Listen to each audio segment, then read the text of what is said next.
The backyard was decorated like something out of a magazine spread. White tents, catered food, a custom banner reading "Congratulations Melissa, MBA graduate." My sister's graduation party had pulled out all the stops, and our parents had spared no expense celebrating her achievement. I stood near the drink table nursing a lemonade and trying to stay invisible. At 28, I'd learned that family gatherings were easier when you didn't draw attention to yourself. Everyone. Dad clinked his glass, standing on the patio steps. I want to say a few words about my brilliant daughter. The 70-some guests turned their attention to him, smiling and attentive. Melissa has just completed her MBA from Wharton, Dad announced, his voice thick with pride. She's already accepted a position at McKinsey as a junior consultant. Starting salary of $95,000, plus bonuses. That's success. That's what happens when you apply yourself to a real career. The crowd applauded. Melissa beamed, her new business suit perfectly pressed despite the June heat. She looked every inch the successful consultant. Polished, professional, impressive. Mom dabbed at her eyes. We're so proud. Finally, one of our children understands what it takes to succeed in the real world. Finally. The word hung in the air like an accusation. I took another sip of lemonade and checked my watch. 2:47 p.m. 13 minutes. Now Melissa's going to be making six figures within a few years, Dad continued. She'll be traveling internationally, working with Fortune 500 companies, building real skills. This is what we always hoped for our kids. Uncle Tom raised his beer. Here's to Melissa. The success story of the family. More applause. More cheers. Melissa's friends from business school crowded around her, taking photos, congratulating her, talking about networking opportunities and career trajectories. I stayed by the drink table scrolling through my phone. My PR team had sent the final confirmation at 2:30. Forbes cover goes live at 3 p.m. Eastern Standard Time. Media embargo lifts simultaneously. Congratulations, Alex. You've earned this. Alex. Aunt Sharon's voice cut through my thoughts. What are you doing hiding over here? Come celebrate your sister. I walked over, offering Melissa a genuine smile. Congratulations. An MBA from Wharton is a huge accomplishment. Thanks, she said, though her eyes were already drifting back to her business school friends. You should think about going back to school, actually. It's never too late to get serious about your career. I'll keep that in mind. Dad overheard and shook his head. Alex is still doing that computer thing. Playing video games or whatever it is. We've given up trying to understand it. It's not video games, Dad. It's... Whatever it is, he interrupted, waving his hand dismissively. The point is, look at your sister. She went to business school. She networked. She landed a real job at a real company. That's the path to success. Cousin David, newly graduated with a finance degree, chimed in. No offense, Alex, but Mom told me you're still coding in your apartment. That's like entry-level IT stuff, right? Don't those jobs pay like 40 grand? Something like that, I said vaguely. You should let Melissa help you, Aunt Sharon suggested brightly. Now that she's at McKinsey, she probably has connections. Maybe they need IT support. Melissa looked uncomfortable but nodded. I mean, I could ask around. They definitely have a tech department. It might not be glamorous, but at least you'd have stability. Health insurance, retirement benefits. That's generous of you, I said. Mom appeared at Dad's elbow, her expression hovering between pride for Melissa and concern for me. Alex, your father and I have been talking. This computer hobby has gone on long enough. You're 28 years old. Melissa's younger than you and she's already building a real career. I have a career. Playing with computers isn't a career, Dad said firmly, his voice rising enough that nearby conversations quieted. It's a hobby. It's what you do in your spare time, not what you build a life around. Uncle Tom nodded sagely. Your dad's right, kid. The tech bubble already burst once. It'll burst again. You need something solid. Something tangible. 2:54 p.m. 6 minutes. You know what your problem is, Alex? Dad was warming up now and I recognized the tone. He'd been drinking and when he drank he got philosophical about my failures. You're smart. Too smart for your own good. You think you're above regular work. Above structure. Above taking orders from a boss. That's not. Let me finish. He held up his hand. You've wasted your 20s playing around on computers. Meanwhile, Melissa worked hard, went to graduate school and landed a prestigious position. He's going places. What do you have to show for the last 6 years?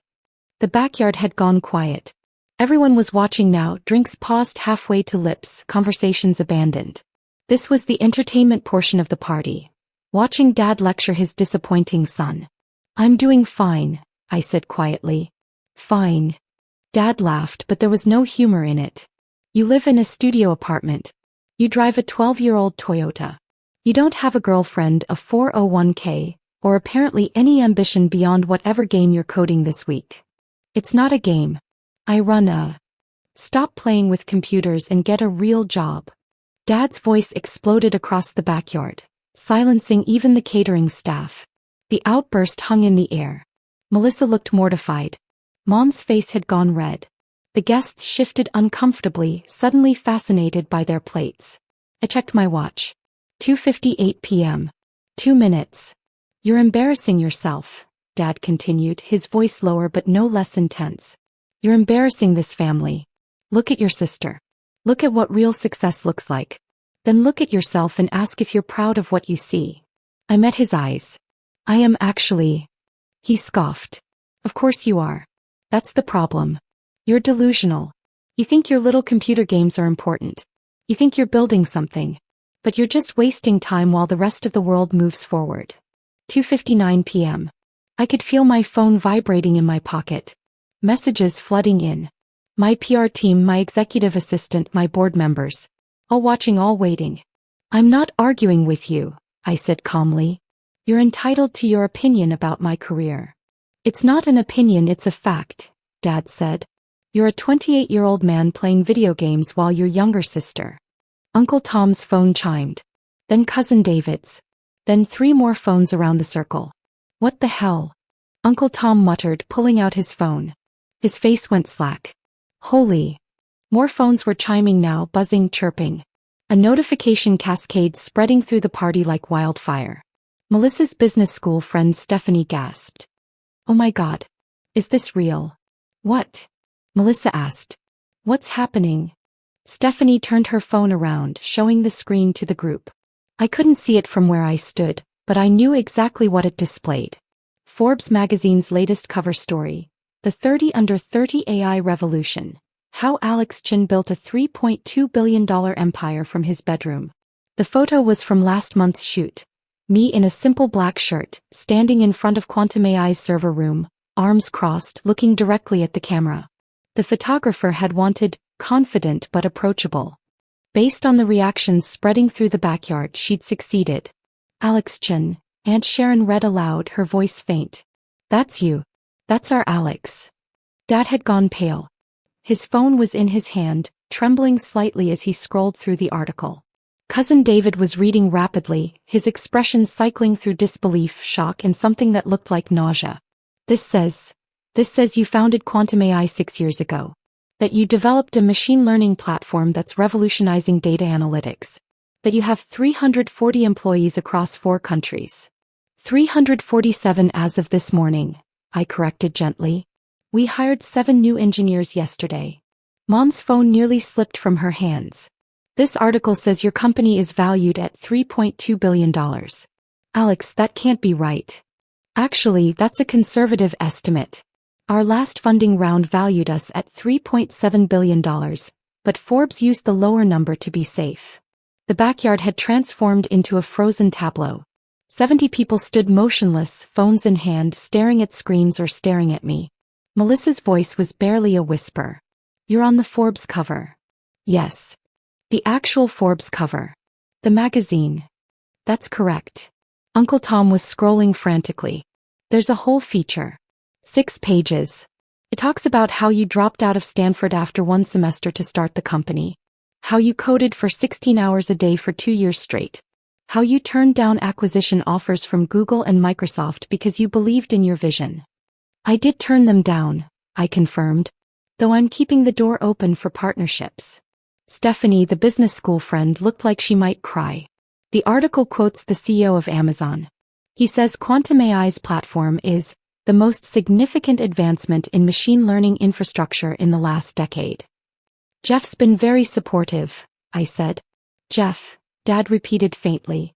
Jeff Bezos. We had dinner last month to discuss a potential collaboration. Aunt Sharon had found a different article. TechCrunch says you're the youngest self-made billionaire in the AI sector. They're calling you the next Elon Musk.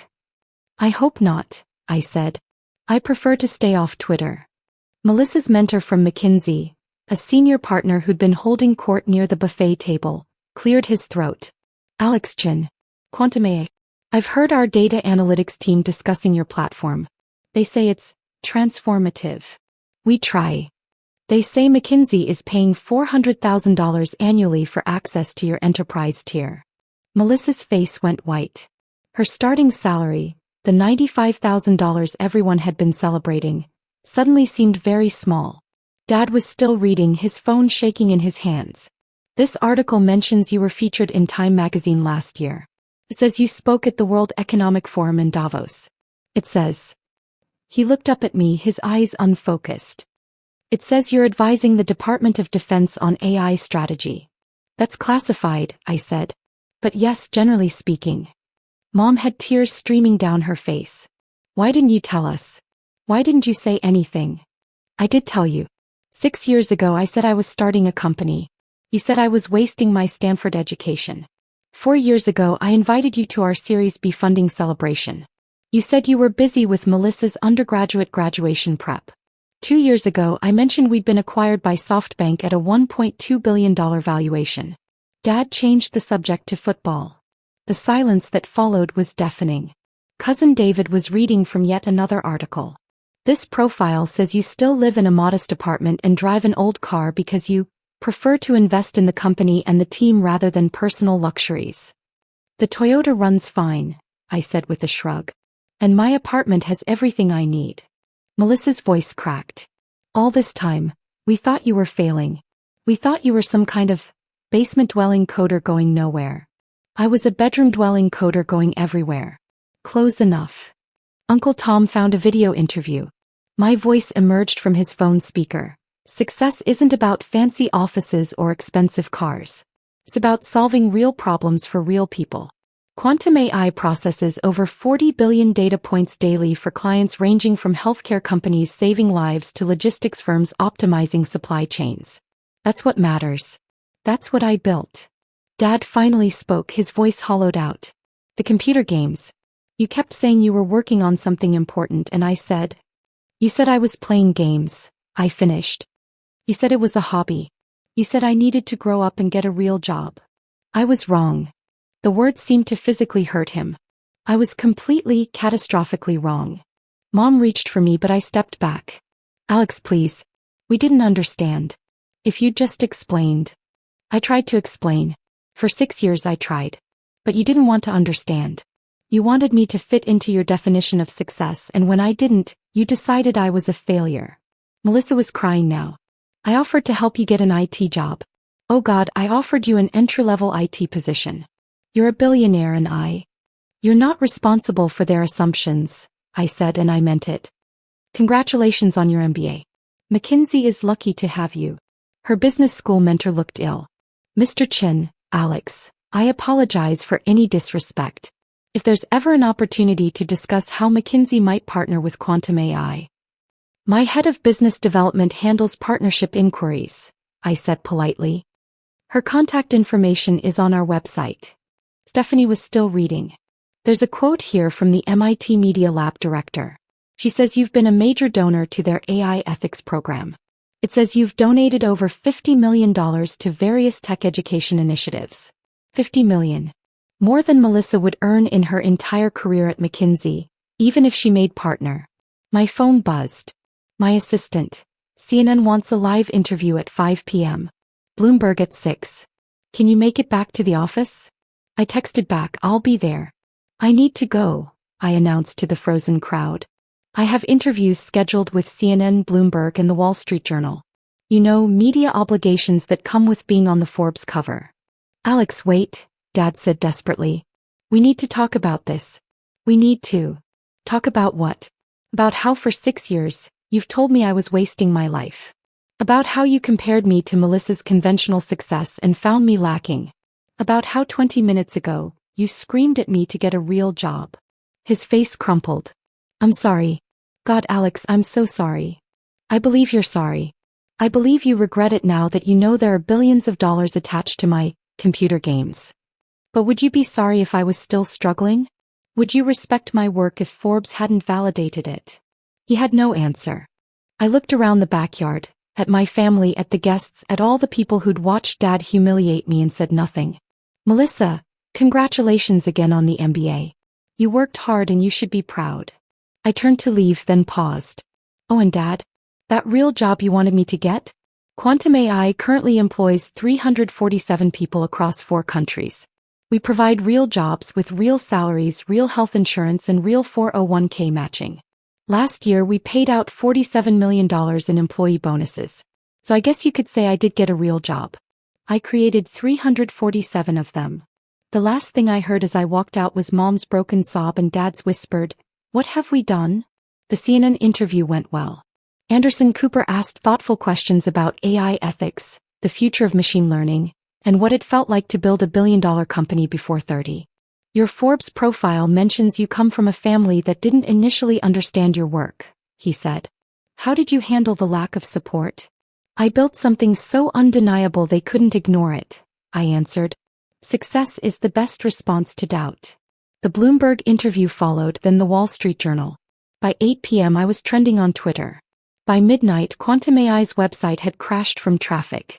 By morning, we'd received 847 new partnership inquiries and 2,300 job applications. My phone was full of messages from family members. Dad had called 16 times. Mom had sent a 20-paragraph text explaining how proud she was, how she'd always believed in me, how she knew I'd do great things. Except she hadn't. None of them had. Melissa's message was different. I don't expect forgiveness. But I want you to know that watching you walk away today was the most humbling experience of my life. You built something extraordinary while we mocked you. That says everything about your character and everything about ours. I'm sorry doesn't cover it, but I'm sorry anyway. I stared at the message for a long time, then put the phone down without responding.